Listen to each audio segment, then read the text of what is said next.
The very first Mario game. As in the original Mario Brothers. No, not the arcade one, smartass. This one, that anyone would actually assume is the original. Let's talk about it. So, the original Mario Brothers.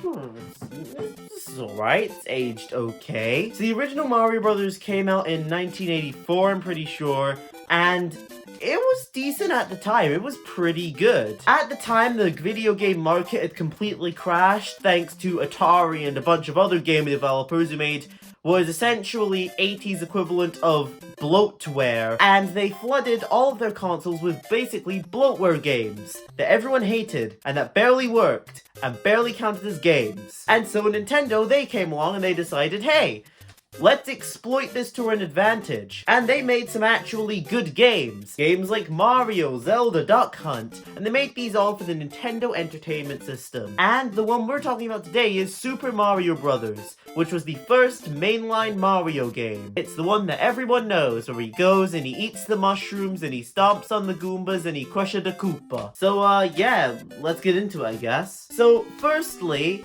our cast of characters, because, I mean, this is a really colorful cast. I mean, we've got everyone from Mario all the way to Luigi. And of course you've got to have Princess Peach. And of course, Bowser. And who could forget Toad? All of these characters are pretty much all the characters in game. Apart from the enemies, the game was pretty bland. Its story is, well, it's the Mario story, the one that you hear in almost every single game. Princess Peach gets captured by Bowser. Bowser sets up a bunch of levels for Mario to run through to try and rescue her. Mario does that and runs through the levels to try and rescue her.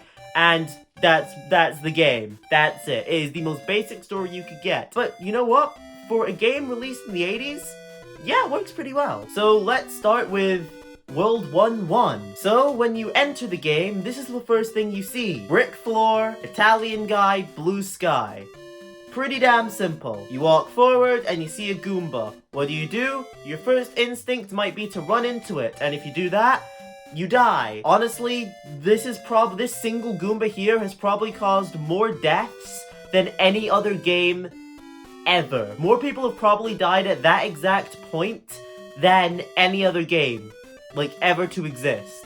So honestly, I mean, that's pretty impressive. But you know, you learn, you don't walk into it, so you jump on it and you kill it. You hit the blocks with your head, out comes a mushroom. You eat the mushroom, you grow big, bada boom, bada bam, now you can take a hit. One of the main things that this game did was introduce a solid power-up system with a solid set of power-ups. Now, the power-ups aren't, you know, like, a lot. There's not, like, tons of them, but, you know, there's enough to get by. You got a mushroom, you got your fire flower, a star, and a 1-up. That's it. It is such a basic list of power-ups, but honestly, it works. You've got one power-up that allows you to take an extra hit, one that allows you to have an extra ability, one that gives you a bit of invincibility, and one that just gives you an extra life. That's pretty much all you need for a functional platformer if you're gonna add power-ups to it. So I say it works pretty well. Each power-up is all, they work fine. Fire flower works great, you know, it shoots, you kill stuff with it.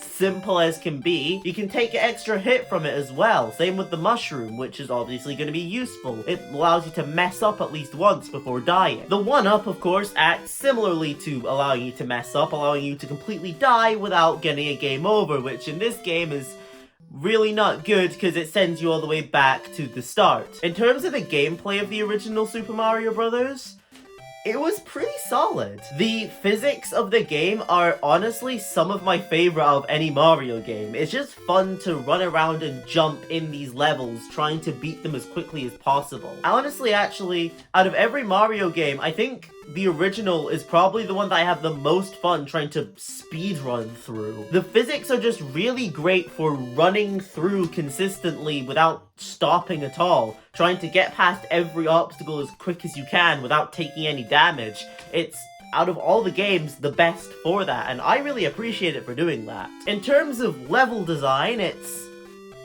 pretty bland. I mean, keep in mind, this is running on an NES, you know, they couldn't be too crazy with the level design, but you got some basic themes. You got obviously your overworld theme, you know, your normal That, everyone knows that. Then you got your underground theme, that's fine, it's alright. You got your water levels, they're annoying, but, you know, they're okay. You've got your athletic levels, which are kind of like the overworld ones, but you have to do a lot of jumping, especially compared to the overworld ones. That's pretty much the only difference there. And then, of course, you've got your castle levels, where you fight Bowser, and there's lava and stuff.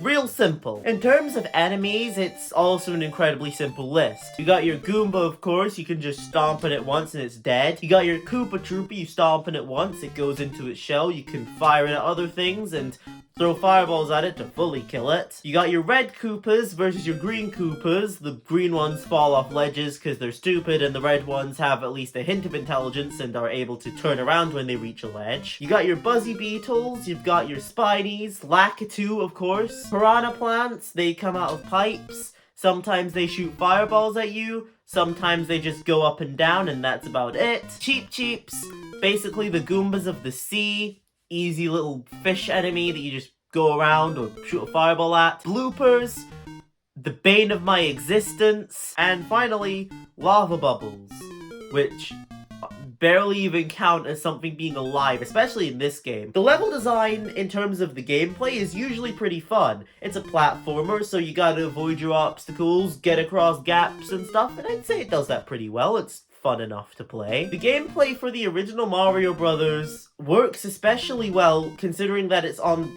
the NES. The NES was of course very limited with what it could do, and it would show that it could still be pushed quite far with something like Super Mario Bros. 3, which was later, but for the original Mario Brothers, I mean, it works, and the game still holds up even to this day. The game is as simple as can be, but it is also really fun, and has inspired pretty much every single platformer to ever come out after it. Any platform that you have ever played is probably inspired to at least a tiny degree by the very first Mario Brothers, so you gotta at least respect it for that. So, yeah, that's pretty much it. I just want to talk about the original Mario. Yeah, so, final verdict? Guess we're making a mainline Mario series now.